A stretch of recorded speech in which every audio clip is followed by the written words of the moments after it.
nongera kubasuhuza no kubaha ikaze mwe mudahwema kudukurikira umunsi ku wundi. Iyi ni Day to Day TV nk'ibisanzwe nk'uko musanzwe mubimenyereye. Ni wa mwanya tubagezeho amakuru ya siporo, amakuru ya showbiz, entertainment muri rusange, amakuru bari kugenda acaracara kandi agezweho yihutirwa cyane mu isi ya siporo ndetse no muri entertainment muri rusange. Bibutse ko amakuru yo aba ari menshi cyane, weekend iba irangiye amakuru ari menshi cyane. Ku wa mbere rero amakuru aba ari menshi cyane, yumva tuba tuzindutse kugira ngo tubagezeho breaking news, amakuru agishyushye tukiyakura ku ziko. Ninawashukuru Mungu, sisi nyote mnapo mahali tofauti ya nchi yetu na nje yake, kama wana Tanzania, wana Burundi, wana Kenya, wana Uganda. Twihuse cyane, reka mbanze mbaha ikaze mwese mugiye muri mu bice bigiye bitandukanye mu mpande enye zigize igihugu cy'u Rwanda ndetse no mu mujyi wa Kigali. Abantu bari mu burasirazuba, mu burengero bwaryo mu mujyi wa Kigali, abantu bari mu majyepfo ndetse no mu majyaruguru, mwese mbahaye ikaze. Abantu bari mu karere ka Gasabo, akarere ka Kicukiro ndetse na Nyarugenge, mwese mbahaye ikaze kuri Day to Day TV. Abantu bari hanze y'igihugu cy'u Rwanda, by'umwihariko abantu bari muri bino bihugu bine bizengurutse igihugu cy'u Rwanda: Uganda, Tanzania, Kenya ndetse n'u Burundi, mwese mbahaye ikaze. DRC mwese sinabibagirwa, ndabasuhuje cyane kandi mbahaye ikaze kuri Day to Day TV. Abantu rero muri mu bihugu bigiye bitandukanye biri hirya no hino muri Afurika, mwese mbahaye ikaze. Muri Sudani aho match yabereye y'u Rwanda n'Amavubi, abantu bari muri Nigeria, mu bindi bihugu bigiye bitandukanye hirya no hino muri Afurika, mwese tubahaye ikaze. Abantu bari ku mugabane w'Uburayi, ku mugabane wa Amerika, mwese turabasuhuje, ku mugabane wa Aziya ndetse no muri Australia, mwese tubahaye ikaze kuri Day to Day TV. No mwanya rero twatubwira ngo tubagezeho amakuru kugenda acaracara hirya no hino mu isi. Iyi ni Day to Day TV, nge ndi MC Sanga. Twihuse rero, match yari turagishinga cyangwa se umukino wari utagirijwe na benshi, ni umukino wahuzaga ikipe y'u Rwanda Amavubi ndetse n'ikipe y'igihugu ya South Sudan. Umukino rero waberaga Ijuba mu gihugu cya South Sudan cyangwa se muri Sudani y'Epfo. Uyu mukino rero waje kurangira utunguranye cyane. Uyu mukino waje kubamo kudomina cyane ku ikipe ya Sudani y'Epfo cyangwa se South Sudan.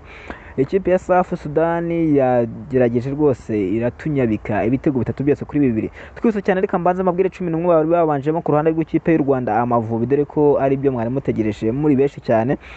Mu izamu ry'ikipe y'igihugu y'u Rwanda Amavubi bari bateretsemo wita Muhawe na Gade, kuri nomero 20 bamwita niyo mugabo Claude, nomero 14 bamwitaga Nigena Clement, nomero 22 ni Sabimana Aimable, nomero 2 Serumbogo Ali, nomero 8 Ngabo Nziza Pacifique, nomero 7 Ruboneka Jabosco, nomero 11 Muhireke Veruni captain, nomero 12 Mugisha Gilbert, nomero 16 bamwita Dushimimana Olivier Muzungu, nomero 21 bamwitaga Tuyisenge Arsene. Nabo nibo batakiraga ikipe y'u Rwanda Amavubi. 11 rero barabo ngabo babanje mu kibuga, ari nabo bavuyemo abaje gutsindira Amavubi ibitego 2, birangira bishyemo 2 muri 3 batsinzwe.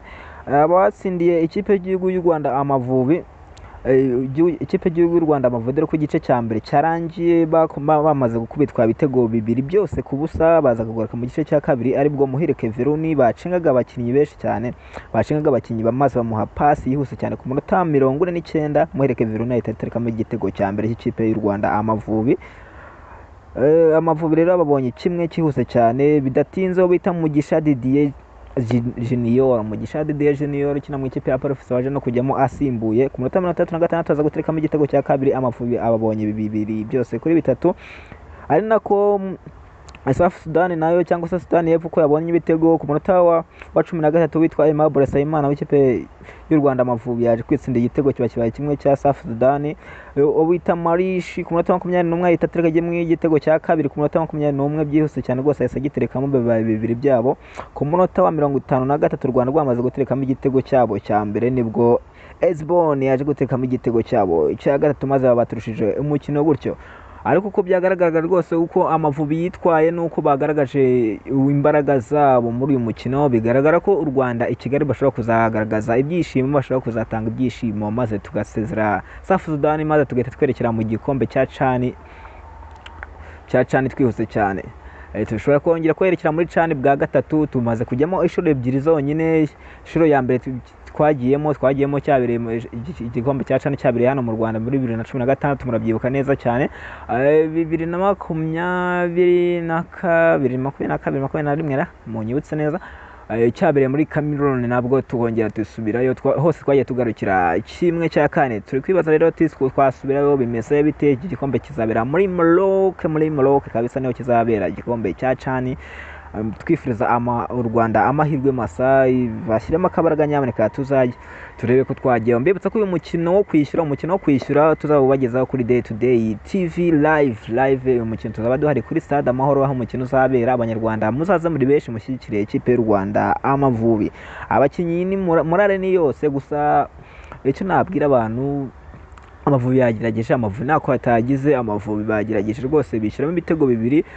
Abantu benshi amakosa bashinjije umuzamu watsinzwe ibitego bitatu byose. Abenshi bagiye bavuga ko uyu muzamu ntabwo bari bamwizeye, umuzamu wa AS Kigali muhawe na Ogade gutsindwa ibitego bitatu byose, ngo yaza ko ari undi muzamu wenda ngo babikuyemo. Ariko nyine mu kibuga niko bigenda, habaho gutsinda no gutsindwa, kandi umugore buriya ntako aba atagize, nawe baba bamuhisemo bamwizeye cyane bitewe na save aba amaze iminsi akora cyane. Amavubi rero wenda byiburi yaza gutsindwa 3-0 byari bugorane ko n'abanyarwanda bagahita batakaza icyizere no kuzajya ku kibuga, byari kuzagorana cyane. Bari amakosa bari kuyashinja abantu benshi cyane, bari kuyashinja Jimmy Mulisa nk'umutoza. Bashoboraga kuvuga ko wenda bigoranye kuba yaje gutoza ikipe y'u Rwanda Amavubi atari ibintu yaherukaga cyane, kuko yakundaga kuba ari umwungiriza. Rero Jimmy Mulisa na Sostene ukaba bagerageje kwitwara neza. Urebye Resista ntabwo ari mbi cyane, 3-2 yo kuba bari hanze y'igihugu. Kandi mbibutsa ko ikipe ya South Sudan cyangwa se Sudan y'Epfo ariyo yasezereye ikipe ya Kenya. Ahangaha Ijuba muri South Sudan bahatsindiye ikipe ya Kenya ibitego 2 byose ku busa. Sudani rero y'Epfo kuyisanga iwabo ntabwo ikorohera, kufa kuyatsindira si ibintu byoroshye cyese. Ukwishakamo imbaraga ukayitsindira mu rugo, nawe ukayirusha, hasigaye ugakomeza ukayitaho. Jimmy Mulisa rero nyuma yo gutsindwa uyu mukino 3-2 yavuze ko imbaraga nyinshi cyane bazishyize ku mukino w'i Kigali bazaza kwishyuramo. Bona kapitene Muhire Kevero ni w'ikipe ya Sport, akaba na kapitene w'ikipe y'igihugu y'u Rwanda Amavubi, bavuga ko bagomba gushyiramo imbaraga nyinshi cyane maze bakareba buryo ki bakikarifiya muri cani. Rero ni byinshi bigomeje kugenda bivugwa. Jimmy Mulisa we n'ikipe ye rwose, urebye Resista nubwo atari nziza ariko sinambi cyane nanone. Rero weekend shampiyona yarakomezaga mu Rwanda, kana nihuse cyane. Wenda akantu kamwe nababwira nuko ikipe ya Kiyovu Sport imaze igihe idakunda gutsinda, yayishe akanyoni bangana, niko nagiye nkunda kubona abantu benshi bavuga. Yakubise ikipe ya Vision FC ibitego 3 byose kuri 2. Ikipe ya Sport umuyobozi wayo perezida w'ikipe ya Sport yatangaje ko kuri match ya Peri na Rayon, abantu benshi wenda bagiye bakunda kubivuga igice babivuga uko bibone, babivuga uko bashatse. Sport yateganyaga kwinjiza miliyoni, amafaranga bateganyaga nyine kwinjiza kuri mukino kuko nibo bari bawakiriye. Bateganyaga kwinjiza miliyoni 132, ariko binjiza miliyoni 152. Urumva hiyongereho miliyoni zingahe zose muzo bateganyaga, hiyongereho miliyoni 20.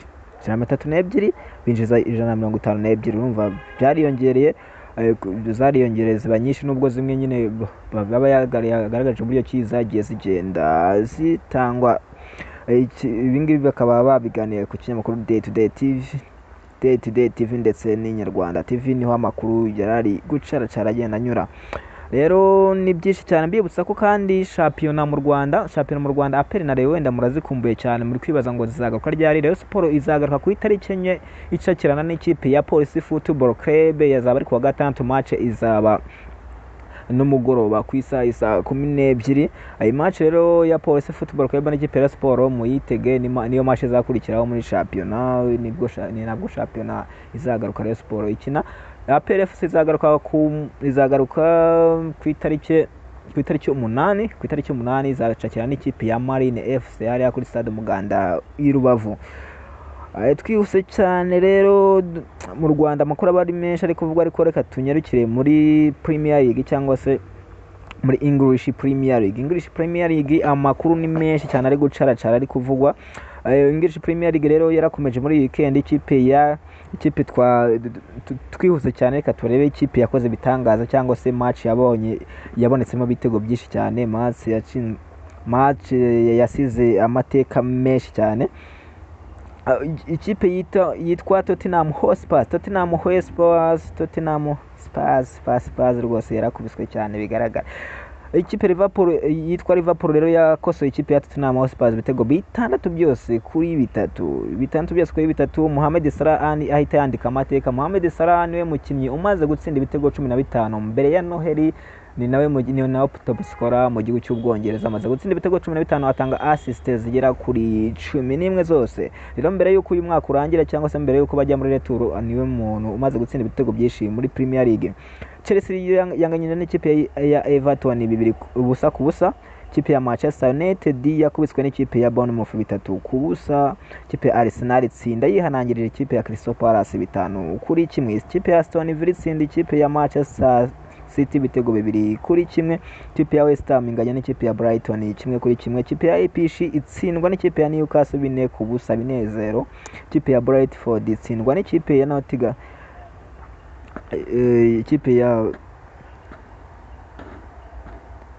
Nottingham Forest ibitego 2 byose kubusa. Ikipe ya Leicester City yakubiswe n'ikipe ya Wolves ibitego 3 byose kubusa. Rero Mohamed Salah umunyafurika tumwifuriza amahirwe masa kubera ariwe mu top scorer mu gihugu cy'Ubwongereza. Uko shampiyona ihagaze rero mu gihugu cy'Ubwongereza, Liverpool iracyayoboye n'amanota 39, Chelsea 2 n'amanota 35, Arsenal 3 n'amanota 33, Nottingham Forest ku mwanya wa 4 n'amanota 31,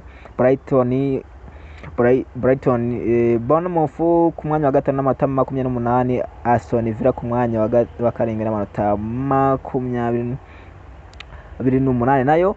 Agakurikiye ikipe ya Man City 27, Newcastle United 26, Fulham United 25, Brighton ku mwanya wa 25. Nuko Premier League ihagaze cyangwa se shampiyona y'Abongereza.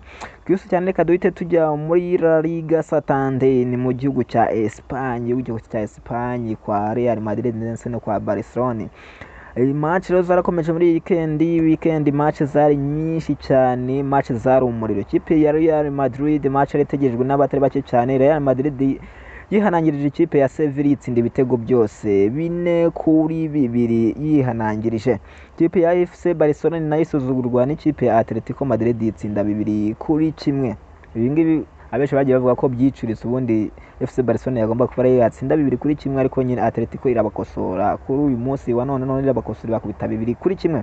Ikipe ya Girona itsinda ikipe ya Valladolid ibitego 3-0. Ikipe ya Getafe itsindwa na Mallorca igitego 1-0. Ikipe ya Celta Vigo itsinda ikipe ya Real Sociedad 2-0. Ikipe ya Osasuna itsindwa na Atletico Club 2-1. Ku rutonde ruhagaze mu gihugu cya Espagne cyangwa se muri La Liga, Atletico ni ya mbere n'amanota 41, Real Madrid ni ya kabiri n'amanota 40, FC Barcelona ni ya gatatu n'amanota 38.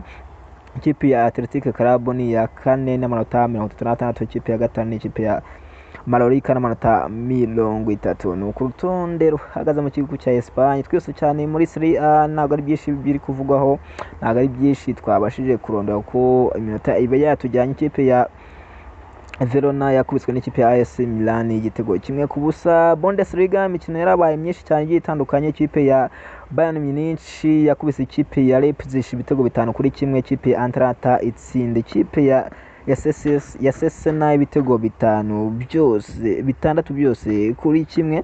Ikipe ya Napoli itsinda ikipe ya Genoa ibitego 2-1. Ikipe ya Bayern Leverkusen itsinda ikipe ya Freiburg ibitego 5 byose kuri 1. Amakuru rero aba ari menshi cyane bari kugenda caracara hirya no hino muri siporo, hirya no hino mu isi.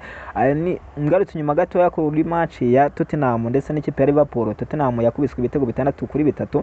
Tottenham mu mikino 3 yari iherutse gukina yagiye ihura n'amakipe akomeye, ari nabwo yagiye ikunda kwitwara neza cyane, abantu bagiye banikanga bitewe n'ukuntu yagiye yitwara neza. Tottenham umukino yaherukaga gutsinda ikipe ya Man City ibitego 4-0, igaheruka gutsinda ikipe ya Man ibitego 3-0. umukino wese ukurikiraho no mukino ikubiswe ibitego 6 na Liverpool kuri 3.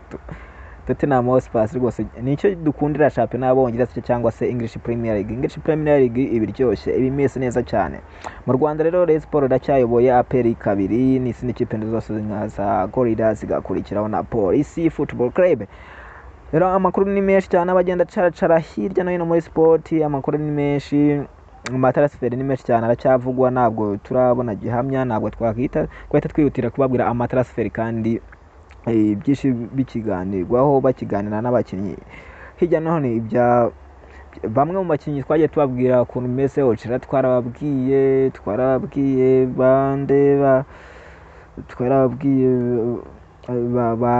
Inosa Shuti Inosa ukuntu bimeze, twarababwiye bose, twarababwiye kabisa. Ibintu ni byinshi cyane, amakuru ni menshi, tuyagarukaho umunsi ku wundi. Iyi ni Day to Day TV, nje ndi MC Sanga, wisanzwe kumwe n'abasare kumwe bimwe n'abasaza. Nta kindi wadufasha sibye gukanda subscribe, share ndetse na comment maze tukatwika tukimanukira amakuru ya siporo nagora kagaruka, ndetse na showbiz entertainment muri rusange tujya tubagezaho 5 kuri 5. Duhurire kuri Stade Amahoro kuri match y'Amavubi baje kwishyura, duhurire kuri match ya Rayon Sport ndetse n'ikipe ya Police ku itariki 4 z'ukwezi kwa mbere. Izo match zose tuyazibagezaho 5 kuri 5. Match zose zizaya zibera i Kigali, yaba APR FC, Rayon Sport tuyazibagezaho, Amavubi zose tuzibagezaho live kuri Day to Day TV. Ciao ciao.